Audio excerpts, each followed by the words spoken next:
কিন্তু তথাপিও আজ পদকর্তা বললেন শিরায় মুরলী করিয়া ধ্বনি হই হই রবে গোরাখেরা পাঁচুনি। গৌরহরির হাতে তো পাঁচুনি না, তাই গৌরহরি কি ঘুরাইছে বলিয়ে অঙ্গলি ঘুরাইছে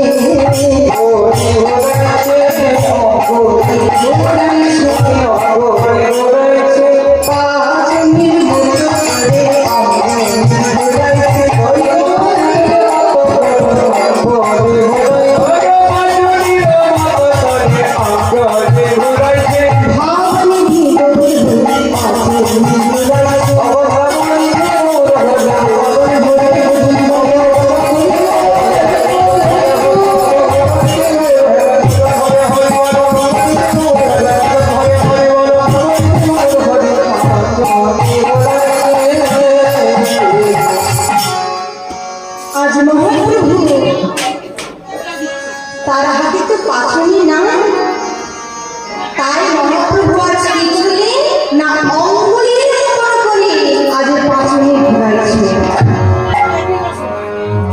কেন না বহির্মুখী জীবগণকে অনুমুখী করবার লাগে আজ ভাবনিধি গৌর বলে পাঁচুনি ঘুরাইছে। যেমন এক মহারাজ রাজা মশাই আসতে কথা বললে হবে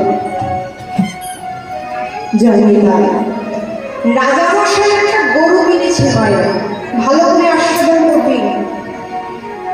সেই গরুটি কিনে রাজা মশাই মনে মনে চিন্তা করলেন এই যে আমি গরুটি কিনলাম এই গরুকে খাওয়াবে না প্রজারা, আর আমার গরুকে যে ঘাস খাইয়ে পেট ভরতে পারবে তাকে অর্ধেক রাজত্ব এবং রাজকন্যার সঙ্গে তার বিবাহ দেওয়া হবে।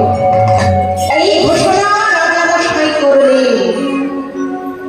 এবার সকল প্রজারা রোজ আসে গরুকে মাঠে নিয়ে গিয়ে নোংরাকে ঘাস খাইয়ে সন্ধ্যা হলে ওই রাজবাড়িতে এনে বেঁধে দেয়। এবার সন্ধ্যাবেলায় সকল প্রজারা দেখতে আসে যে গরুর পেট ভরল কিনা, আমি তাই গরু ভরল। রাজামশাই অন্তঃপুর থেকে নোংরাকে ঘাস এনে যেই না গরুর মুখে ধরে গরুর সাহায্য করল, গরু খপ করে খেয়ে গেল। তার মানে গরুর পেট ভরে। এইভাবে দীর্ঘদিন চলছে, গরুর পেটেও ভরাতে পারছে না, আমি তাই গরু করিব।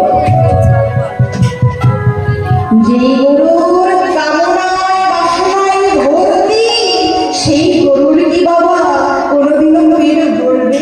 তাই গৌর পেট ভরবে না। তাই এক রাখাল লক্ষ্য করলেন যে সকল প্রজারা সন্ধ্যাবেলায় এনে গরুকে বেঁধে দেয় কিন্তু কোনো গরুর পেট ভরাতে পারে না।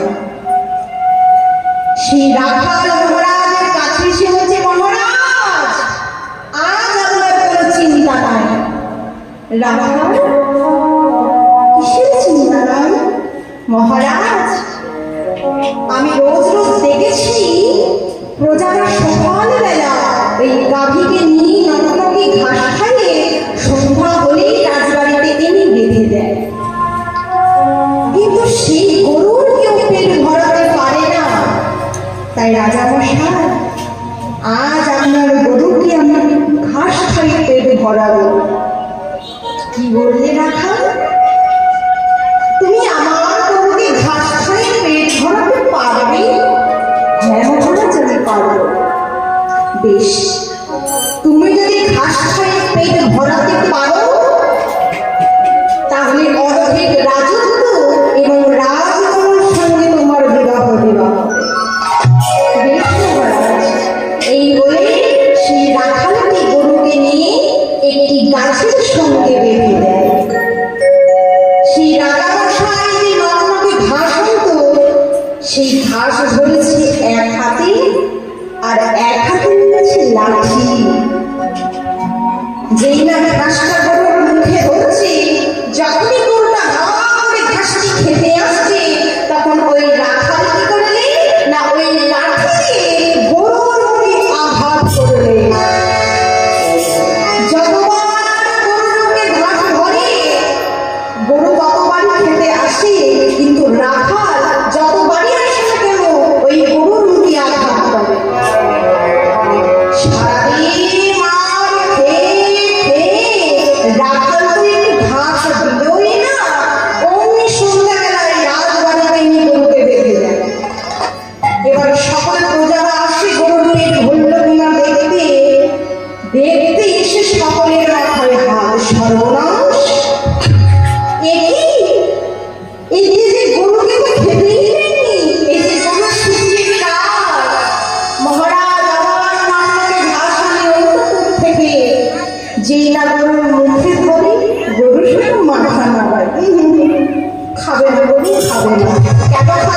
লক্ষ্যবার আমরা লক্ষ্মী বলে জন্মেছি।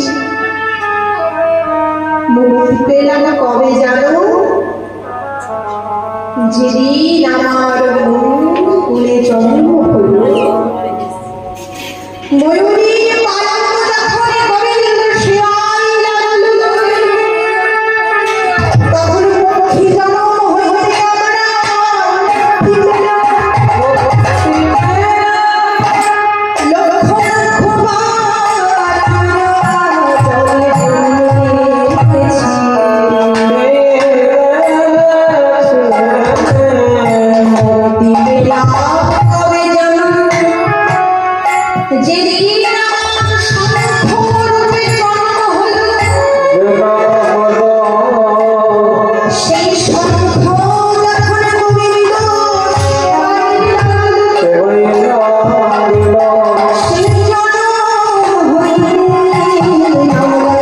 মুক্তি পেলাম।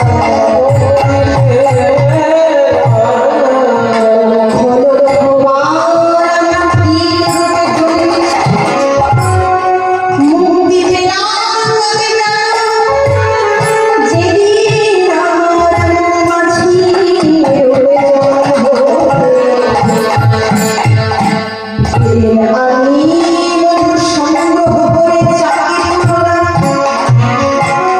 সেই মধুর করে গোবিন্দ সেবায় লাগলো। সেই আনন্দ হইতে আমরা মুক্তি পেলাম। লক্ষ লক্ষ বার আমরা গোকুলে জন্মেছি।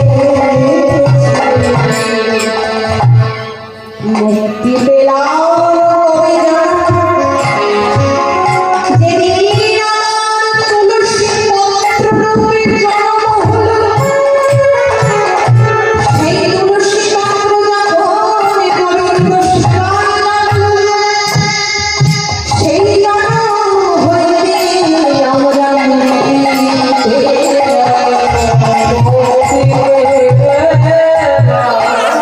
লক্ষ লক্ষ বার আমরা অসুরে জন্মেছি। মুক্তি পেলাম